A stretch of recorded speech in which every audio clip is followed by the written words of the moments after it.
Hello everyone and welcome back to the Dojo of Pain.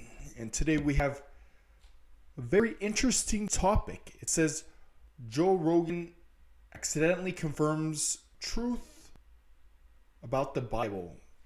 This is on his podcast with The Rock. I didn't watch a podcast with The Rock, I'll be honest with you.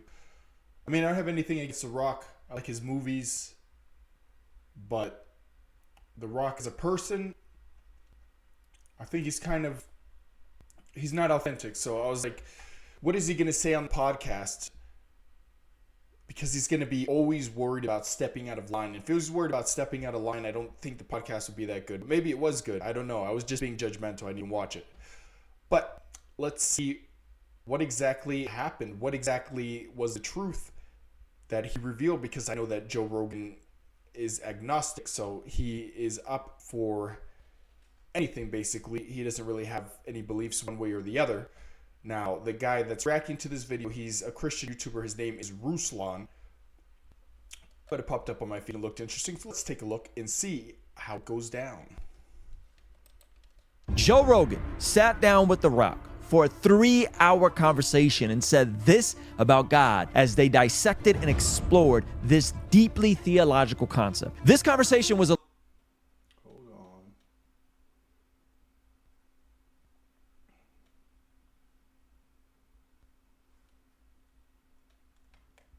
Good. Try what you want to try.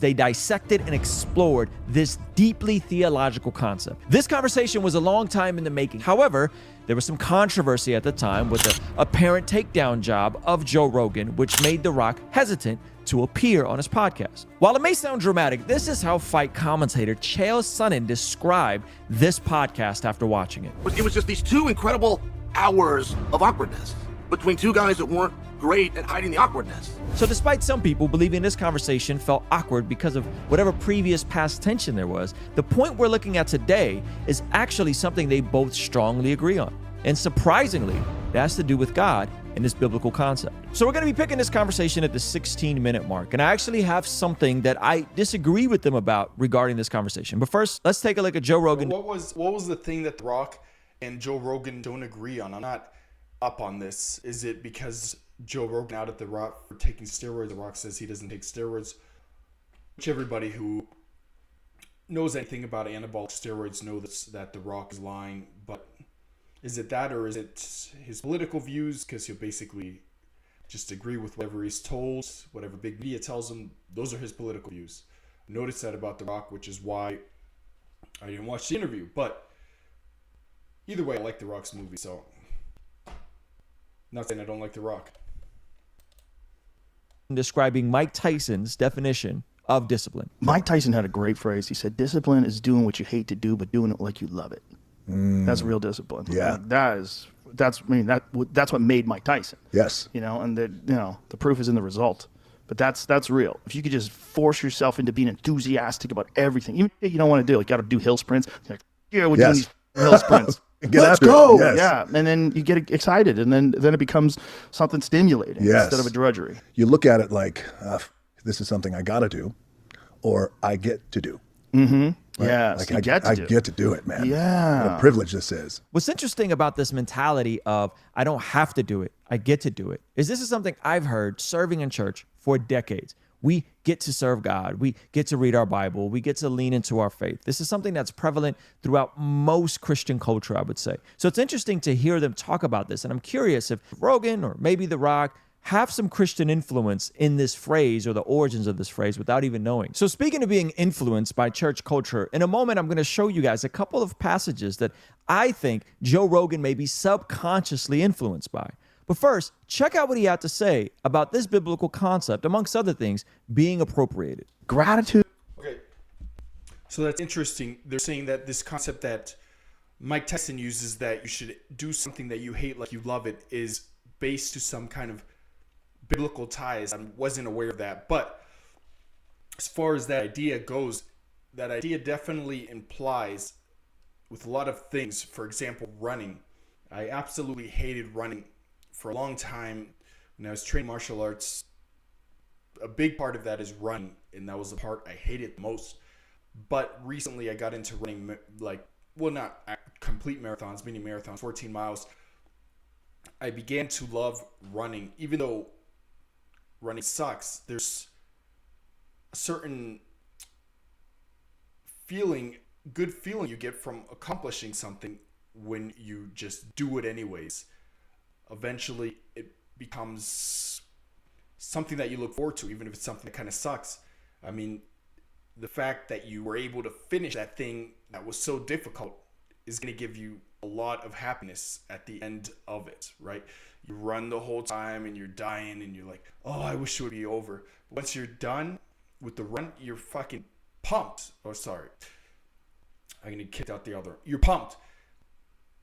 You're excited. You're feeling good because you completed the thing that you wanted to complete.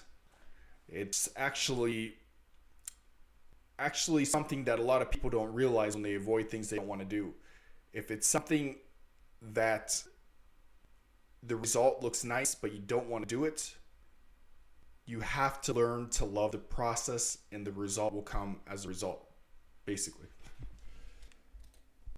Dude is so important. I know it's one of those hippie crystal wooden beads things that because you hear it from the wrong people. Attitude of gratitude. And, there's certain things that get co-opted by the word God. I think is the same way. It's co-opted by some people, and then people have this negative association with it. But I think, did you find it interesting that Rogan here is roasting the New Age that's relatively newer than most other traditions? Isn't this kind of funny? The fact that something that is newer has a worse reputation than Christianity, which is from the age of antiquity, just goes to show that wisdom will be proven right by her children literally applies to everything in the world.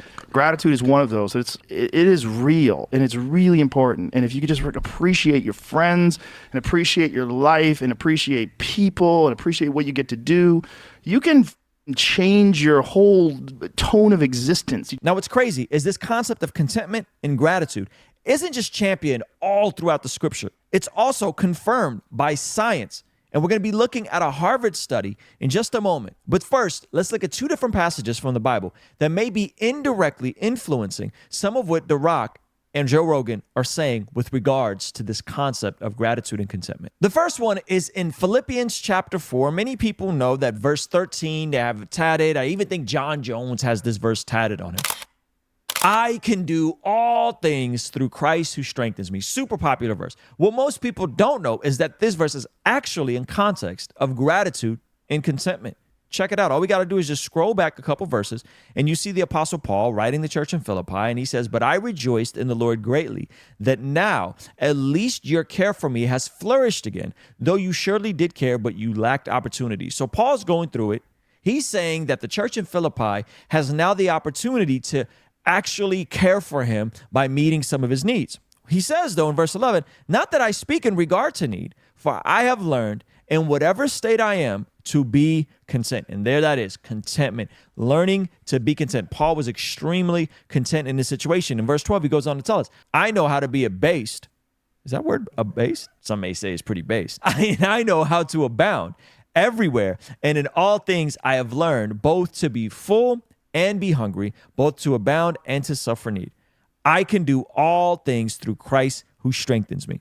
Now, we're going to look at a different translation of this. In the New Living Translation, it says, "I know how to live on almost nothing or with everything.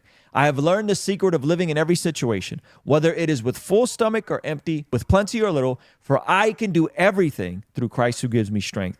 Even so, you have done well to share with me in my present difficulty." So Paul is driving home the point that the way he's able to do all things through Christ who strengthens him is being anchored in contentment. This is also echoed when he writes in 1 Timothy chapter 6, verse 6, "Godliness with contentment is great gain." The pathway to flourishing is through the door of contentment. The pathway to you and I having breakthrough is first learning to be content with whatever situation we're in and whatever season we're going through, to first learn to be grateful for it. And the incredible part about this is we can look at scripture after scripture after scripture about this exact concept, but it's also confirmed with science. A recent study from Harvard Health Publishing confirms that giving thanks can make you happier. This article goes on to say that the word gratitude is derived from the Latin word gratia, which means grace, graciousness, or gratefulness, depending on the context. So even the actual concept of gratitude seems like it's connected to the Latin context of grace. And what is grace? Grace is salvation. Grace is what Jesus has done for us. Grace is what's extended to us even while we were far gone. Gratitude is a thankful appreciation for what an individual receives, whether tangible or intangible. With gratitude, people acknowledge the goodness in their lives. In the process, people usually recognize that the source of that goodness lies at least partially outside of themselves. As a result, being grateful also helps people connect to something larger than themselves as individuals, whether to other people, nature, or a higher power. Now, this part is interesting. It says in positive psychology research, gratitude is strongly and consistently associated with greater happiness. Gratitude helps people feel more positive emotions, relish good experience, improve their health, deal with adversity, and build strong relationships. Now, I'll link this study below, but here's a bit of research on gratitude. One group wrote about the things they were grateful for that had occurred during their week. A second group wrote about daily irritations or things that displeased them. And a third wrote about events that had affected them, with no emphasis on them being positive or negative. After 10 weeks, those who wrote about gratitude were more optimistic and felt better about their lives. Surprisingly, they also exercised more and had fewer visits to physicians than those who focused on sources of aggravation. And it's interesting that This is such a good point. Such a good point. So, if you are in the process of trying to accomplish something and you're constantly focusing on where you're failing, what you don't have yet, where you're falling short, where you need to get better, which is basically the same thing, everything you lack, instead of everything you have already accomplished, like if you don't take that time to really think about where did you start, where are you now, and how much have you grown. Even if you're going through a difficult economic situation, you're always growing in wisdom. You're always, as long as you're giving effort. If you're not giving effort, you ain't growing. You're either going ahead or you're falling behind. There's neither one. But as long as you're giving effort, you're always growing in wisdom. You're growing in experience. You're growing in capabilities. So if you are focusing on beating up on yourself and not focusing on the things that you are actually accomplishing, you're basically going to put yourself into a state of depression, and you're going to lack motivation, and you're not going to be able to push forward, because depression basically makes you not want to do anything. It makes you not grateful for anything. It makes you basically have a disgust for life. You could have a disgust for life because you don't have the things you want to have, or you can focus on the fact that you are going towards having the things that you want to have. So that's a really good point. And this can even go in on a scientific level. When you have a lot of anxiety, constant anxiety and worry, that causes neurotoxicity. Neurotoxicity over a long time will cause damage to neurons and maybe even neuron death. So that's going to have obviously a detrimental effect in your ability to move forward and keep growing if you're not able to grasp more information and grasp more wisdom and improve your skill set, because you're destroying your brain. So it definitely will help a lot to try to be grateful for what you have and what you don't have. And shit, I have to work on this too. I have to try to focus on the things I do have, because I do tend as well to beat myself up and think about things I don't have and where I could have been and where I messed up in life and wasted time and blah, blah, blah. But you have to think about what you're doing and what you have and just try to be grateful for that. And that will push you to the next level, because that positive attitude makes such a huge difference in your ability to do work and to do work well. This 10-week study encouraged people to write down things they were grateful for, which is exactly what we start with in our prayer journal. This is the exact way I've been able to develop the consistent discipline of praying regularly. And the very first prompt in our prayer journal is, what are things you're thankful to? I'm going to skip the ad.